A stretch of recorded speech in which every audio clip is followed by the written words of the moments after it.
Hello folks, today we are looking at a construction problems on a commercial building that had been caught afire. And so what I wanted to show you is that they've installed a new Purlins in through here. This is the older ones, and you can see my steel beam here where they beefed it all up right down through here. A lot of this looks pretty good.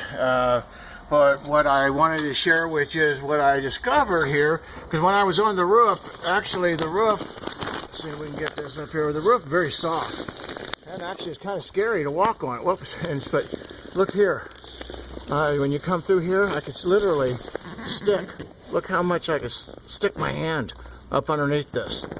See that? The best you can. So see, this is not, the metal is not resting up on here. When you go down, it's kind of hard to see because I'm losing my focus, but you go down here, you see it's tight.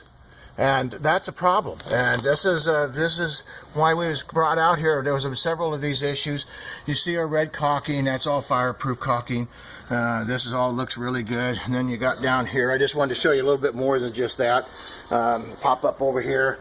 And you see this collar here. This collar is designed for all PVC pipes or pipes going through the walls, fireproof walls. And that way, and if fire ever happens and it melts the PVC, then it has a chance to collapse and actually fill itself in. So you seal up your fireproofing, or you will have no waterproof, stuttering here. What it does is it just makes it so as it fills the void, so as no fireproof, you will have no air leakage through it.